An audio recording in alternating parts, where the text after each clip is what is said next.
ನಾಗು ಅಡುಗೆ ಮನೆಗೆ ಸ್ವಾಗತ. ಇವತ್ತು ನಾವು ರೆಡ್ ಬೀನ್ಸ್ ಪಲಾವ್ ಅಥವಾ ರಾಜ್ಮಾ ಪಲಾವ್ ಹೇಗೆ ಮಾಡೋದು ಅಂತ ತೋರಿಸ್ಕೊಡ್ತಾ ಇದ್ದೀನಿ. ಇದಕ್ಕೆ ನಾನು ಒಂದು ಬಟ್ಲಷ್ಟು ರೆಡ್ ಬೀನ್ಸ್ನ ಹಿಂದಿನ ದಿನ ರಾತ್ರಿ ನೆನೆಸಿಟ್ಕೊಂಡಿದ್ದೆ. ಇವಾಗ 2 ಸಲ ತೊಳೆದು ತೊಗೊಂಡಿದ್ದೀನಿ.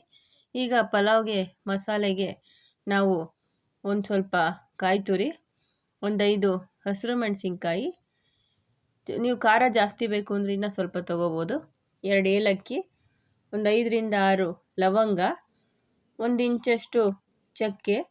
ಇದನ್ನೆಲ್ಲ ನೀರು ಹಾಕ್ದೇ ಇದನ್ನು ಪೌಡ್ರ್ ಥರ ಮಿಕ್ಸಿ ಮಾಡ್ಕೊಂಡು ಬರೋಣ. ನೀರು ಹಾಕಿದ್ರೆ ಒಂಥರ ಪಲಾವೆಲ್ಲ ಮಸಾಲೆ ಥರ ಜಾಸ್ತಿ ಇದಾಗ್ಬಿಡುತ್ತೆ, ಅದಕ್ಕೋಸ್ಕರ.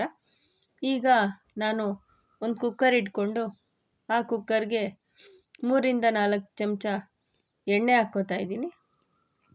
ಈ ಎಣ್ಣೆ ಕಾದ ನಂತರ ಇದಕ್ಕೆ ನಾನು ಒಂದು ಪಲಾವ್ ಎಲೆ, ಈ ಪಲಾವ್ ಎಲೆ ಹಾಕ್ಕೊಂಡ್ಮೇಲೆ ಇದಕ್ಕೆ ನಾವು ಉದ್ದುದ್ದಕ್ಕೆ ಕಟ್ ಮಾಡಿ ಇಟ್ಕೊಂಡಿರೋ ಈರುಳ್ಳಿ ಹಾಕ್ಕೋತಾ ಇದ್ದೀನಿ. ಈ ಈರುಳ್ಳಿನ ನಾವು ಸ್ವಲ್ಪ ಗೋಲ್ಡನ್ ಬ್ರೌನ್ ಆಗೋ ತನಕ ಫ್ರೈ ಮಾಡ್ಕೊಳ್ಳೋಣ. ನೀವಿದೇ ಫಸ್ಟು ನನ್ನ ಚಾನಲ್ನ ನೋಡ್ತಾ ಇದ್ದರೆ ನಮ್ಮ ಚಾನಲ್ಗೆ ಸಬ್ಸ್ಕ್ರೈಬ್ ಆಗಿ. ನಾನು ಮಾಡೋ ರೆಸಿಪಿದು ನೋಟಿಫಿಕೇಷನ್ನು ನಿಮಗೆ ಫಸ್ಟ್ ಬರುತ್ತೆ. ಇವಾಗ ನಾವು ಈರುಳ್ಳಿ ಫ್ರೈ ಆಗಿದೆ. ಈಗ ನಾನು ಆಗಲೇ ರುಬ್ಬಿಟ್ಕೊಂಡಿದ್ವಲ್ಲ ಆ ಮಸಾಲೆನೆಲ್ಲ ಇದಕ್ಕೆ ಹಾಕ್ಕೊಂಡು ಒಂದು ಸ್ವಲ್ಪ ಹಸಿ ವಾಸನೆ ಹೋಗೋ ತನಕ ಇದನ್ನು ಫ್ರೈ ಮಾಡ್ಕೊಳ್ಳೋಣ. ಒಂದು ಸ್ವಲ್ಪ ಚೆನ್ನಾಗಿ ಎಣ್ಣೆ ಬಿಟ್ಕೋಬೇಕು, ಅಲ್ಲಿ ತನಕ ಇದನ್ನು ಚೆನ್ನಾಗಿ ಫ್ರೈ ಮಾಡಿಕೊಂಡು ಇವಾಗ ನಾವು ರೆಡ್ ಬೀನ್ಸ್ನ ನೆನೆಸಿಟ್ಕೊಂಡಿದ್ವಲ್ಲ ಅದನ್ನು ಹಾಕ್ಕೋತಾ ಇದ್ದೀನಿ. ಇದು ಪಲಾವಲ್ಲೇ ಚೆನ್ನಾಗಿ ಬೇಯುತ್ತೆ, ಅದಕ್ಕೋಸ್ಕರ ನಾನು ಇದನ್ನು ಸಪ್ರೇಟಾಗಿ ಏನು ಬೇಯಿಸ್ಕೋತಾ ಇಲ್ಲ. ಒಬ್ಬೊಬ್ಬರು ಇದನ್ನೇ ಸಪ್ರೇಟಾಗಿ ಬೇಯಿಸ್ಕೊಂಡು ಹಾಕ್ಕೋತಾರೆ, ನಾನು ಇವತ್ತೇನು ಸಪ್ರೇಟಾಗಿ ಬೇಯಿಸ್ಕೊಂಡಿಲ್ಲ. ಆಮೇಲೆ ಒಂದು ಲೋಟದಷ್ಟು ಅಕ್ಕಿನ 2 ಸಲ ತೊಳ್ಕೊಂಡು ಚೆನ್ನಾಗಿ ಇದಕ್ಕೆ ಹಾಕ್ಕೋತಾ ಇದ್ದೀನಿ. ಈ ಅಕ್ಕಿ ಹಾಕ್ಕೊಂಡ್ಮೇಲೆ ಈ ಮಸಾಲೆಗಳ ಜೊತೆ ಎಲ್ಲ ಇದನ್ನು ಒಂದು ಸ್ವಲ್ಪ ಹೊತ್ತು ಚೆನ್ನಾಗಿ ಮಿಕ್ಸ್ ಮಾಡ್ಕೊಳ್ಳೋಣ. ನೀವು ನಿಮಗೆ ಕ್ವಾಂಟಿಟಿ ಕಮ್ಮಿ ಜಾಸ್ತಿ ಎಷ್ಟು ಬೇಕೋ ಅಷ್ಟು ನೋಡಿಕೊಂಡು ಮಾಡ್ಕೋಬೋದು. ನಾನು 1 ಲೋಟದಷ್ಟು ಅಕ್ಕಿಗೆ 2 ಲೋಟದಷ್ಟು ನೀರು ಹಾಕ್ಕೋತಾ ಇದ್ದೀನಿ.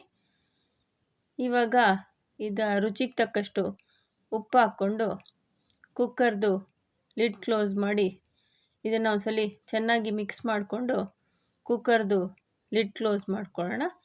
ನಿಮಗೆ ಈ ರೆಸಿಪಿ ಇಷ್ಟ ಆಯಿತು ಅಂತಂದರೆ ನಿಮ್ಮ ಫ್ರೆಂಡ್ಸ್ ಜೊತೆಗೆ, ರಿಲೇಟಿವ್ಸ್ ಜೊತೆಗೆ ಶೇರ್ ಮಾಡ್ಕೊಳ್ಳಿ. ನಮ್ಮ ಚಾನಲ್ಗೆ ಸಬ್ಸ್ಕ್ರೈಬ್ ಆಗಿ. ನೋಡಿ, ಇವಾಗ ಹೆಲ್ತಿಯಾಗಿರೋ ರಾಜ್ಮಾ ಪಲಾವ್ ರೆಡಿಯಾಗಿದೆ. ಇದನ್ನು ನೀವು ಮೊಸರು ಬಜ್ಜಿ ಜೊತೆಗೆ ತಿಂದರೆ ಸಖತ್ ಟೇಸ್ಟಿಯಾಗಿರುತ್ತೆ. ನೀವು ಇದನ್ನು ಮನೇಲಿ ಒಂದ್ಸಲಿ ಟ್ರೈ ಮಾಡಿ. ಹೇಗೆ ಬಂತು ಅಂತ ನನಗೆ ಕಮೆಂಟ್ ಮಾಡಿ ತಿಳಿಸಿ. ಲೈಕ್ ಮಾಡಿ, ಶೇರ್ ಮಾಡಿ, ಕಮೆಂಟ್ ಮಾಡಿ. ಧನ್ಯವಾದಗಳು.